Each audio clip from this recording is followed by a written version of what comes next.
अखिल भारतीय किसान कांग्रेस के vice chairman Akhilesh भाई,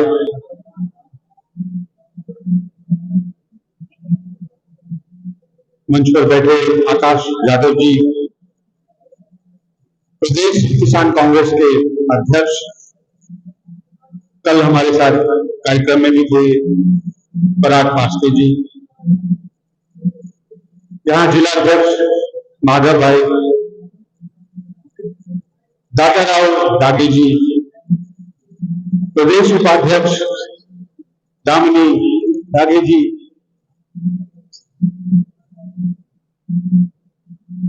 मंच पर अनेक साथी बैठे हैं, दिल्ली से हमारे साथ आए सौरभ भाई, दीपक भाई, मंच पर उपस्थित सभी सम्मानित ज्ञान, यहाँ इस हॉल में नांदेड़ के अलग अलग इलाकों से आए हमारे कार्यकर्ता, सभी प्रखंड अध्यक्ष, तालुका अध्यक्ष, सभा में शरीक होने के लिए, अपनी ताकत कांग्रेस को देने के लिए आप सभी का धन्यवाद। कार्यक्रम में थोड़ी देरी हुई है, जल्दी समाप्त करते हैं।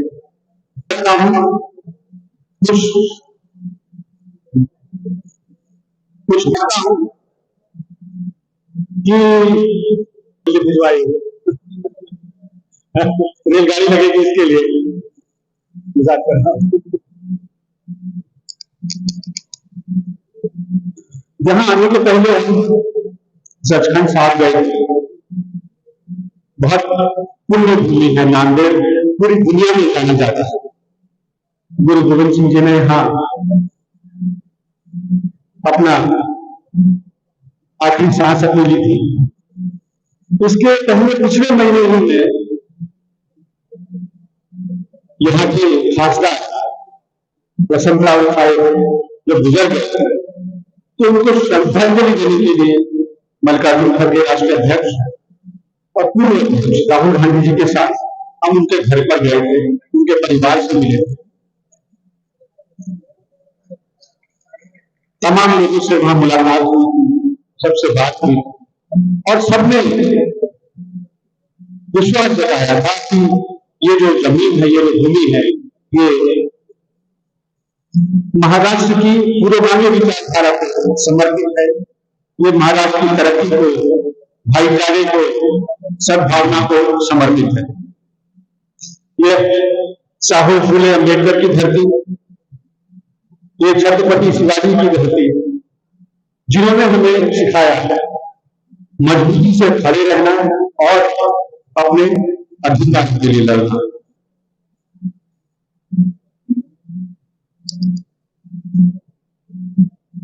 इसके पहले भारत में नांदेड़ के पिछले हुआ था, उसमें भी भी आई थी और मुझे लगता है कि नए नए वो अध्यक्ष हुए थे सितंबर महीने की बात, और यहाँ आके हम शरीक हुए थे, कार्यक्रम में गए थे।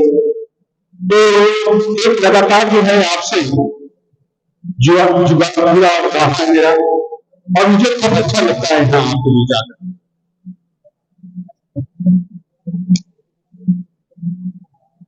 एक बात जिसकी शुरुआत में करना चाहता हूं कि यहाँ एक परिवार था कांग्रेस का, उस परिवार को आप लोगों ने, महाराष्ट्र के लोगों ने, महाराष्ट्र की जनता ने, नांदेड़ की जनता ने, मुझे लगता है कि भारत के इतने महत्वपूर्ण पद हैं, प्रधानमंत्री को छोड़कर सारे पद दिए आपने उसको, और वो आदमी जब पार्टी को इसकी जरूरत थी वो छोड़ के चला गया।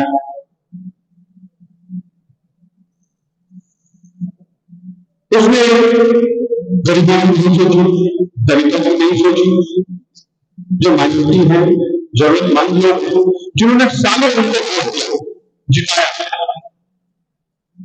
सब कुछ पीछे चला और सभी को चले गए।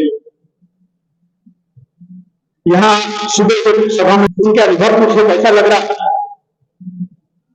तो जो उन्होंने मुझे बताया, तो बताया ये नांदेड़ की तीसरी आजादी है। मैं बोला तीसरी आजादी कैसे? बोले पहली आजादी तो 1947 में मिली थी, दूसरी आजादी उसके एक साल बाद मराठवाड़ा मुक्ति संग्राम में, बरोबर, और तीसरी आजादी जो है वो बोले कब? बोले जब ये नेता चला गया आजाद हो गए। बोले बोले ऐसा ऐसा तो बोलते हैं। बोला साहब 50 साल से एक ही परिवार, वो डिसाइड करेगा कौन म्यूनिसिपैलिटी लड़ेगा, कौन पंचायत लड़ेगा, कौन जिला परिषद लड़ेगा, कोई आमदार लड़ेगा, कौन खासदार, ऐसा थोड़ी है। तो अभी क्या लोग राहत की सांस ले रहे हैं। बोले बहुत अच्छा हुआ, अब हम सब अपने लिए एक दूसरे के लिए है, सभी हम हमारा एकता में बल है, हमारी ताकत है।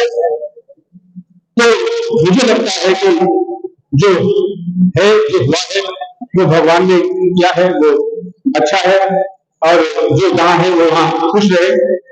हमें जो बात ध्यान रखनी है, आप सब यहां से जो संदेश लेकर जाएं, तो मैं चाहता हूं कि आपने ये ध्यान रखना है कि हमारी लड़ाई जो है वो रोटी कपड़ा और मकान की लड़ाई, हमारी लड़ाई जात पात धर्म समुदाय की लड़ाई नहीं है। ये लड़ाई भाजपा के लोग कराते हैं, ये उनकी सोच कट्टरवाद सोच में लेकर आते हैं। आज देखो बहराइच में उन्होंने आग लगा दिया, उत्तर प्रदेश का एक प्रांत है, ये एक दूसरे के खून के प्यासे हैं, सड़क पर हड़ताल है, गाड़ियां जला रहे हैं, घरों पर आग लगा रहे हैं, दुकानों पर आग लगा रहे हैं। हमें इससे सचेत रहना है, क्योंकि वो चाहेंगे कि हम इस लड़ाई में फंसे। जब हम इस लड़ाई में फंसेंगे तो हम हमारे अपने जो रोजी रोटी काम रोजगार हमारे अधिकारों की लड़ाई है, ये लड़ाई कमजोर होती है। इसलिए हमें इकट्ठा रखना है, एक साथ रखना है, क्योंकि उसमें हमारी ताकत है, और हमारी जो चेष्टा है, हमारा जो प्रयत्न है वो है कि हम कैसे समाज में समानता लाएं। जो अमीरों और गरीबों की बीच खाई मोदी जी ने बढ़ाई है, ये आजादी के बाद इतनी बड़ी खाई कभी नहीं हुई। एक जो सेठ है वो धंधा सेठ बने जा रहा है, मोदी जी को पैसे पैसे दिए जा रहे हैं, और गरीबों को खाने जाने को मोटा कहने को किसानों को देते 1500 रुपए, और लाखों धन योजना लाए, वो क्यों लाए? अभी चुनाव के पहले लेके आए, क्योंकि उनको डर हो गया है उनकी सरकार जाने वाली है, उन्होंने प्रलोभन दिया भटकाने के लिए। और देखो ना, आज मैं अभी स्टेज पर मुझे बताया क्या नांदेड़ में पिछले 3 साल की महिला मुख्यमंत्री का इंतजार करते करते उसका निधन हुआ। सरकार के कान पर जूं तक नहीं देंगे, उसको कोई सरकार को कोई तकलीफ नहीं आएगी, वो अपने काम काज में ऐसी चलेगी, रिश्वत ऐसे चालू रहेगा।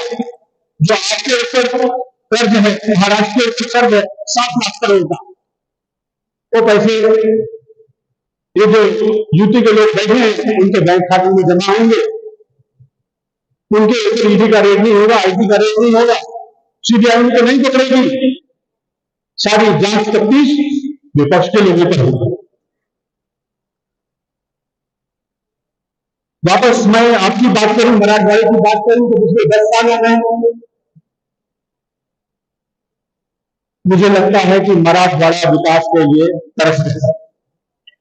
इसके साथ सौतेला व्यवहार, आप बड़े बुजुर्ग जिन्होंने 10 को देखा है, कांग्रेस का शासन देखा है,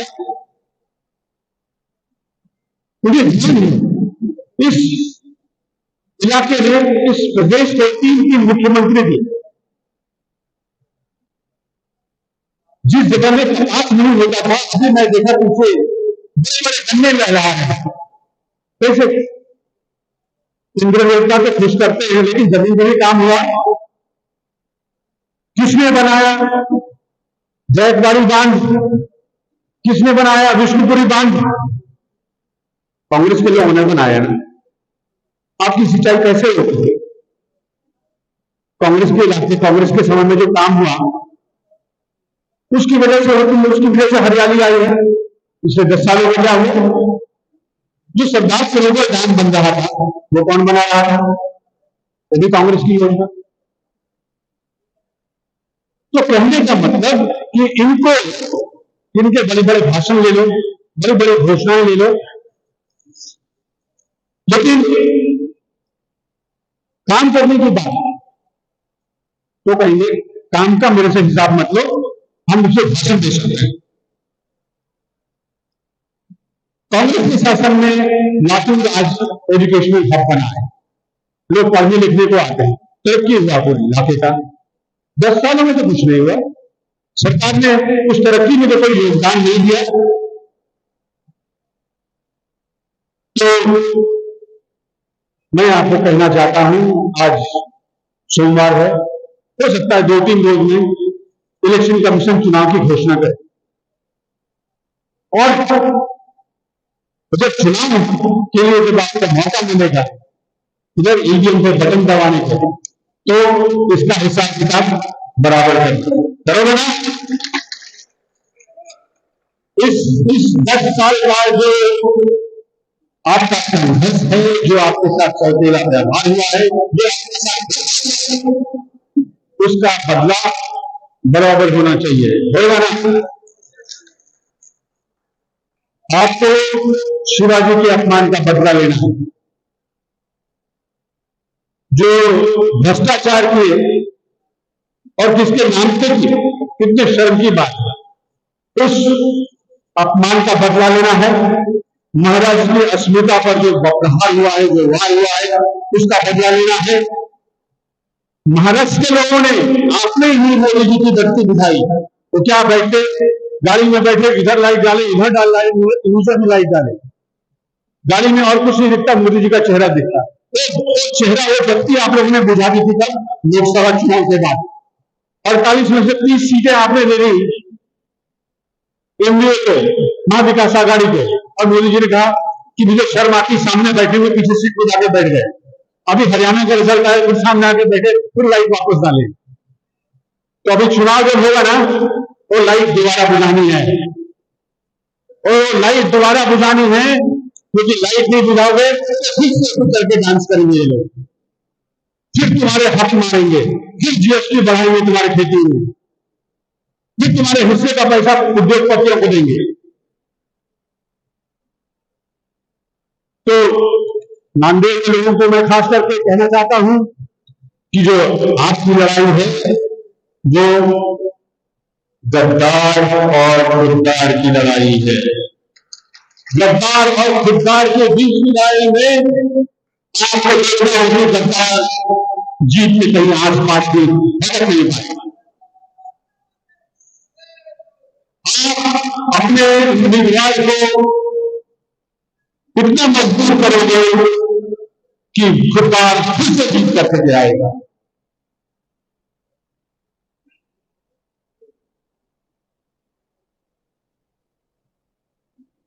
प्रधानमंत्री जी की क्या हालत, और आज जो है वो सरकार को बने हुए लगभग 127 दिन हो गए, 128 दिन हो गए।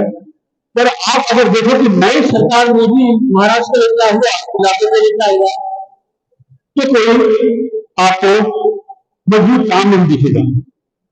और जब आपने कांग्रेस के पक्ष में वोट किया उसकी सरकार में पिछले चुनाव में, तो हमारे 3 मुद्दे थे जिन पर हम वोट मांग रहे थे लोगों से।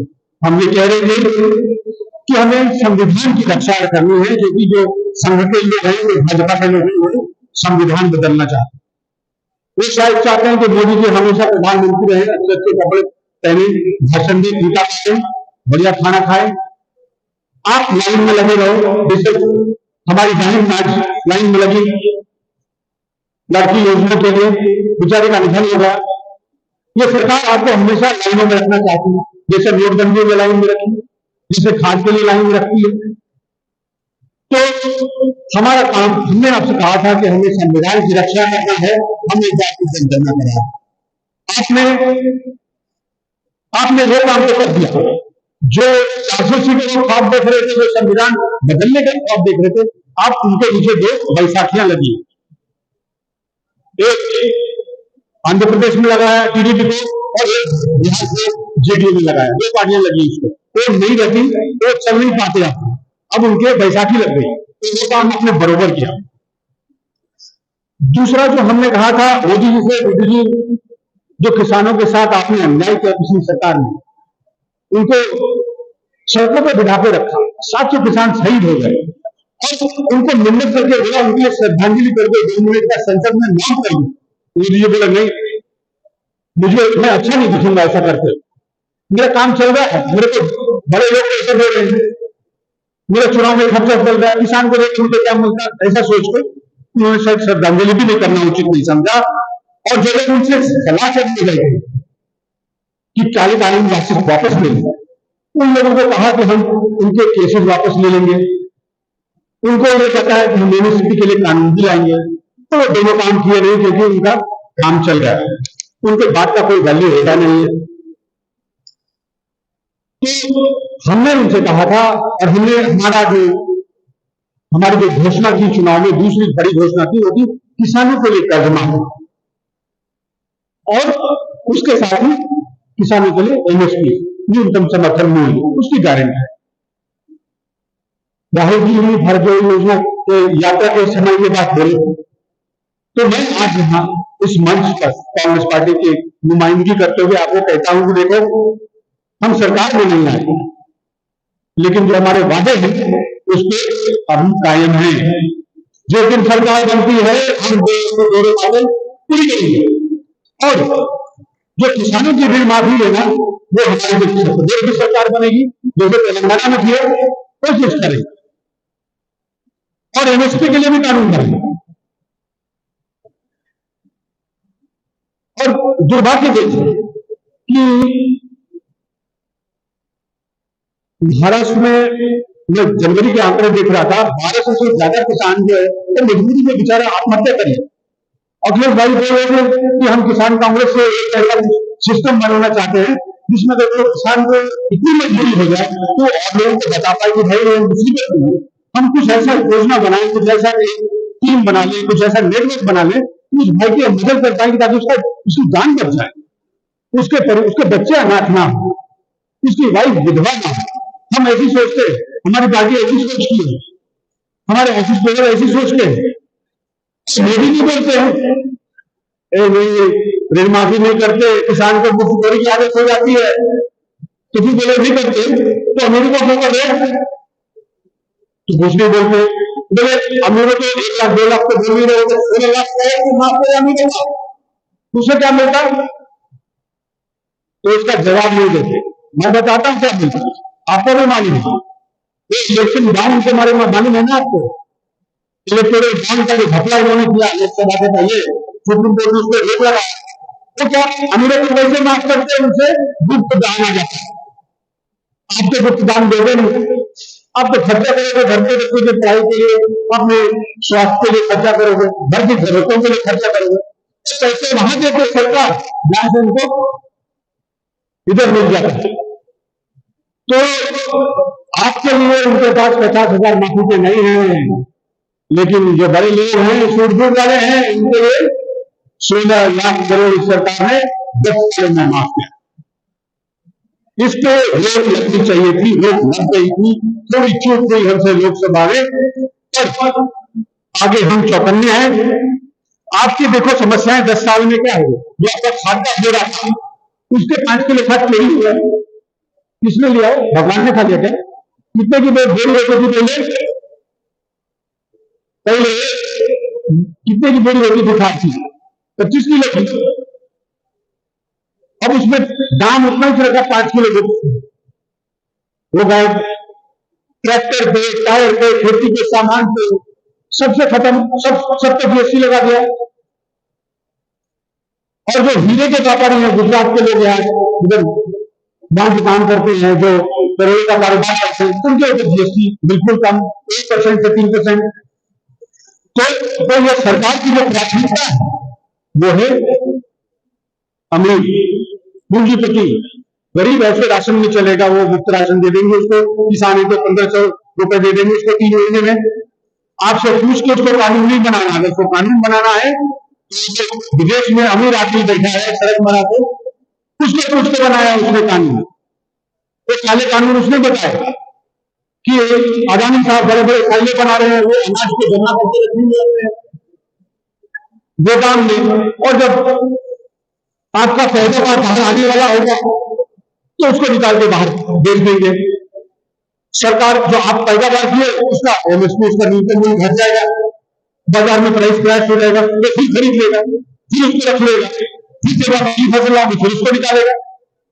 लेकिन जब मोदी जी के दोस्त अगर सोयाबीन का तेल बनाना चाहते हैं तो उसके लिए आयात शुल्क हटा देते हैं, यहां से हर जगह महंगा खरीदेगा, बाहर से मंगा लो सस्ते में।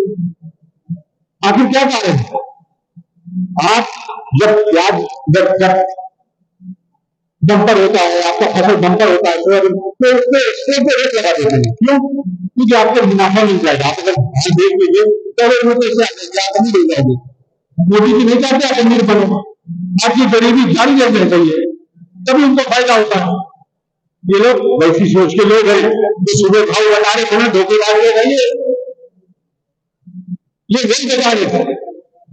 ये बात आपको लोगों को बतानी है।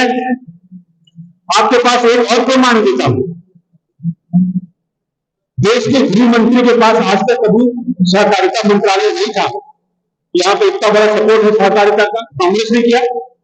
सहकारिता का काम हुआ तो गन्ना के किसानों के लिए, शुगर मिल के लिए, डेयरी के लिए, फार्मिंग के लिए। अब उसमें नरेंद्र मोदी जी की मदद, उसकी नजर लगी। उसने अपने गृह मंत्री को बोला कि भाई तुम ये मंत्रालय ले लो, मेरे को इनके ऊपर अंकुश चाहिए, इनके बैंकों में पैसे पड़े उसमें मेरे उसमें कुछ नजर लगा। और जिन किसानों के पैसे उसमें पड़े थे, गरीब लोगों के डिमोनेटाइजेशन में, बड़े लोगों के गुजरात में हो गए, बदली हो गए, तो किसान बेचारा खड़ा उसका बोले नहीं तुम्हारे लिए मुश्किल है। तो आपको इन लोगों की हकीकत समझनी होगी।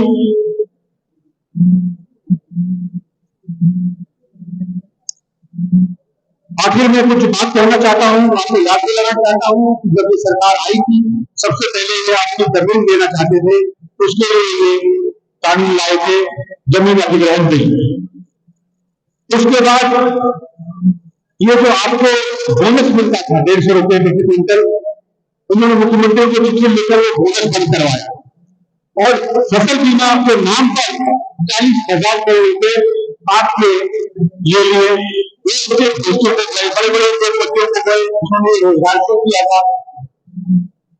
तो उनकी सोच है कि नियोजित तरीके से किसानों को कमजोर करो, उनको गरीब रखो, जो स्वावलंबी नहीं होने चाहिए।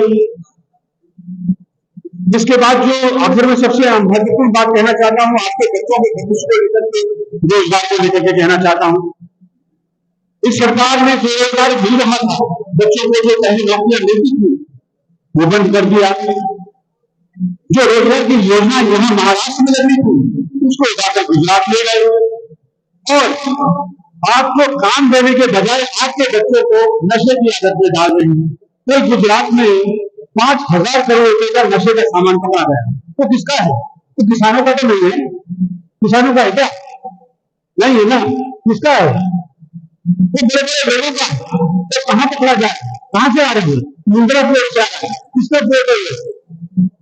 सरकारी प्लेट है? नहीं है, प्लेट हो गया। किसका? मोदी जी का दोस्त क्या? तो पूछो जरा, कौन करो पुणे में, थाने में, नासिक में, मुंबई में, बड़े बड़े देश में पार्टी पकड़े जा रहे हैं। नासिक में तो बदल भारी के ऊपर भर्ती लगा दिया भाव में, और वो पकड़ा गया तो उसका नाम नहीं बोलना चाहिए, उसको गायब करा दिया, पुणे अस्पताल से गायब हो गया। तो ये लोग जो बड़े जालसाज लोग हैं, इनको आपको समझना होगा, ये आपका वर्तमान खराब कर रहे हैं, आपके बच्चों का भविष्य खराब कर रहे हैं। आपकी जिम्मेवारी है कि आप जागरूक हो, लोगों को बताएं। व्हाट्सएप से जो बच्चे गुमराह हो रहे हैं, आपके फोन से गलत वीडियो देकर उनको बताएं कि ये जो है इनके लोग हैं जो लोगों को गुमराह करते हैं। हम सबको मिलकर इससे लड़ना होगा और अपने बच्चों का भविष्य सही करना होगा। महाराष्ट्र की कानून व्यवस्था के बारे में कहने की जरूरत नहीं, जो बदलापुर की घटना है बिल्कुल नहीं है। और अभी हमारा माजी मंत्री, उसको बताओ, उसको धमकी देके मार दिया, उसके पास सरकारी सिक्योरिटी होती, उसके बावजूद उसको गोली मार दिया। तो अब टाइम आ गया, आएगा वो जो सरकार चल रही 50 खोके एकदम होके सरकार, उसकी विदाई का टाइम आ रहा है।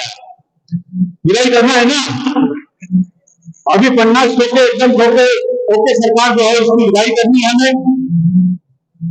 और हमें महाविकास अघाड़ी की सरकार बनानी है। आप जिसको उम्मीदवार बनाएंगे उसको हमारा समर्थन होगा, कांग्रेस पार्टी का समर्थन होगा, दिल्ली का समर्थन होगा, और हम सब मिलकर उस उम्मीदवार को जिताएंगे। लेकिन आपकी जिम्मेवारी से यहाँ की उम्मीदवार नहीं है, आपकी जिम्मेवारी महाराष्ट्र की जिम्मेवार है। महाराष्ट्र के विधायकों को बहुमत से, पूर्ण बहुमत से सरकार बनाना है, जिससे कि नरेंद्र मोदी की बत्ती में कैसे बुझा सके। और यहाँ जो अत्याचार और कुशासन चल रहा है यूटी वाले का, उस पर हम रोक लगा सके। इन्हीं शब्दों के साथ मैं अपनी बात समाप्त करना चाहता हूँ। आप सब आए, हमारा इंतजार किया, आपने हमें सम्मान दिया, बोलने का मौका दिया, और यहाँ हमारी बात को सुनने के लिए मैं सभी की तरफ से आपका हृदय से आभार व्यक्त करता हूँ। जय महाराष्ट्र, जय हिंद, जय कांग्रेस।